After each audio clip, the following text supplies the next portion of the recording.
Unlocking doors to your dream home. Keys to the Castle takes you on a real estate journey like never before. Welcome to the podcast where every key opens a door to possibilities.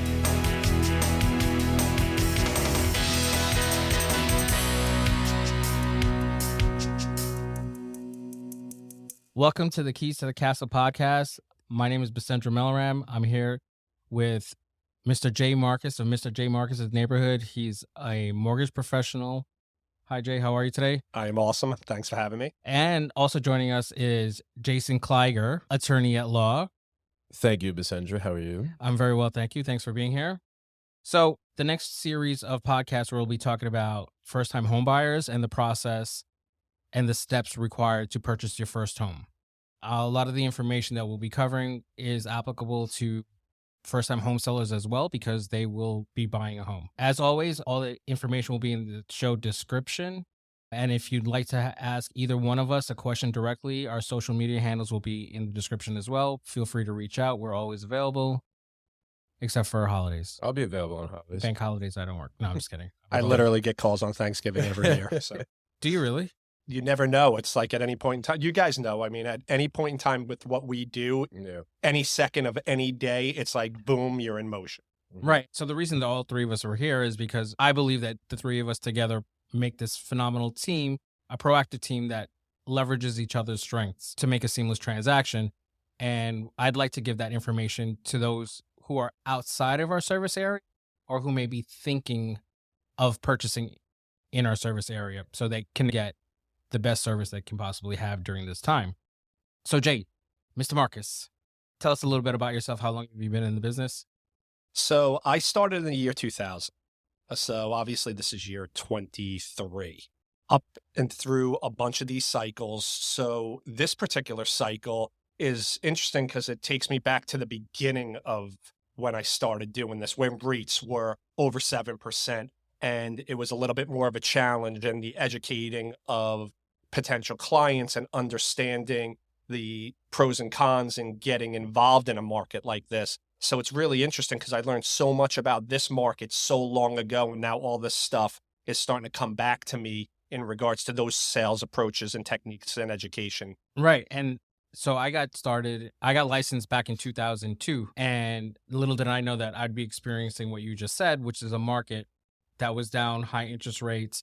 You know, a lot of foreclosures were happening in like 2006, with like the highlight of my career. No, I'm just kidding. But yeah, people don't realize it's a cycle, right? That I call it the 10-year cycle. Every 10 years, there's a lull and then a spike, a lull and then a spike. But we'll get into that. Our legal eagle, Jason Kleiger. Well, you guys are real estate veterans, and I've only been doing this for about 8.5 years, but you know what? All it takes is 8.5 years to see all of the stuff that you may think you know, but you have no idea. I do a lot of, single-family homes, multifamily homes. I represent buyers and sellers of those homes, but I also do things like IRC 1031 exchanges. So a lot of people don't realize that, these are situations where you have people as the investment property. They don't want to pay the taxes on that investment property when they sell it, so they roll it into a new investment property. So like I said, it doesn't take that long to be in this industry to really see and understand things that you wouldn't have understood by being here or be a freshman. A freshman. Well, Yeah, 8 years is nothing to bat an eyelash at because you could see a lot in the last 8 years, right? So, but 8 years, you and I were talking behind the scenes about how many transactions that equates to, and it's about 200. More than that. More than 200. Okay. Keep going. Okay. Keep going. We're like talking 3, 4, 5. We're talking under 1,000. Under 1,000. Yeah. So 100. Yeah. So I would say that he's pretty well versed. What do you think? Oh, yeah, 100%. But Yeah. he forgot to mention the one thing that we're all well versed at, and that's being psychologists. Oh yeah. First and foremost. Oh, yeah. 100%. That's it. 100%, Jay. That's it. Just like we were talking about getting calls on holidays, the reason, I get calls on holidays is to be a psychologist. Something happens and they get an email about something and it has to be dealt with right then. And you know Nothing what? else matters. That's what we do. Nothing else That's matters. It we does do. separate us from Yeah. like our competition, which makes it important. Right, because I get that a lot. People are like, "Oh, my other agent never calls me back," or "I call this other agent, they don't answer."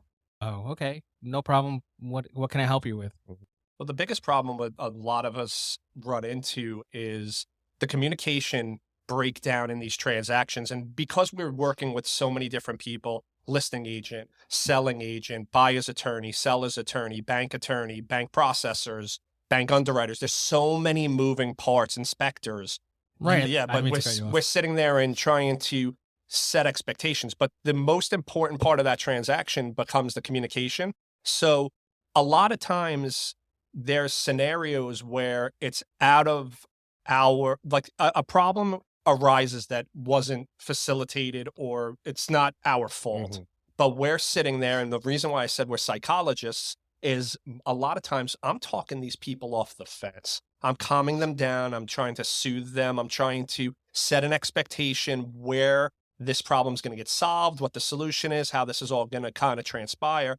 And people are very receptive when you explain to them and lay out what the actual plan is. They start getting really tense and aggravated when that unknown starts happening. And I think we do an unbelievable job as a team in addressing that and making sure the client experience is positive because we're setting those expectations and letting them understand, even with these pitfalls, what's to come.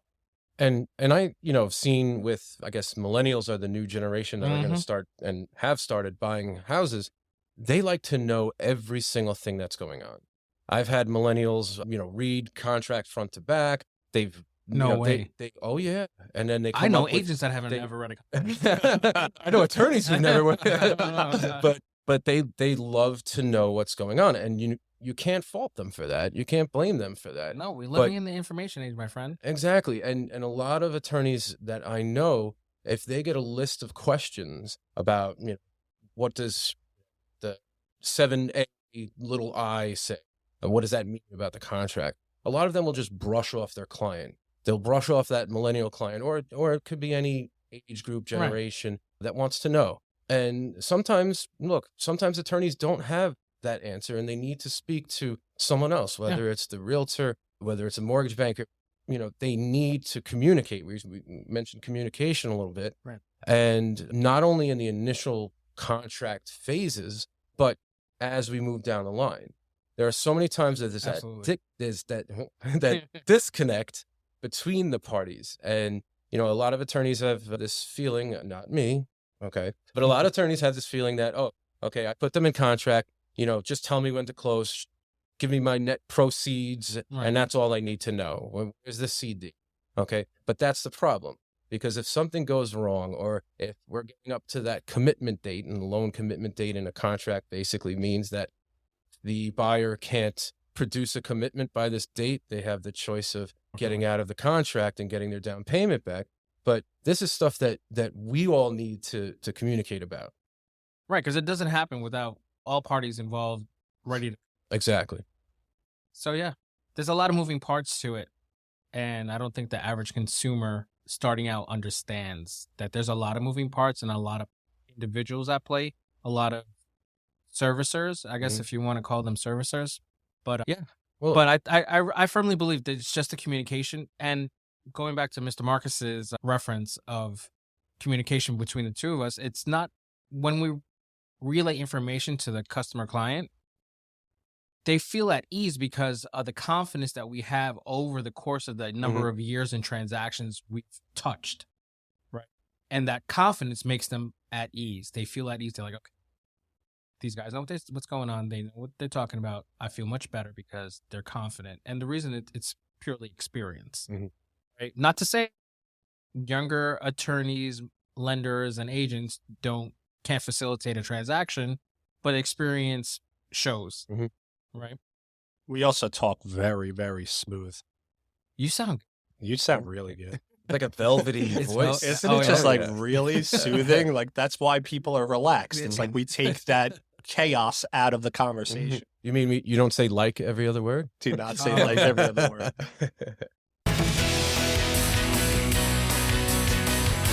As we wrap up this real estate adventure, remember, every key we've shared opens a door to your property dreams. Thank you for joining us on Keys to the Castle. If you enjoyed the journey, please take a moment to leave a 5-star review. Your feedback means the world to us. Don't forget to follow us on social media for the latest updates. And you can find our contact information in the show description. Until next time, happy house hunting, and thank you for listening.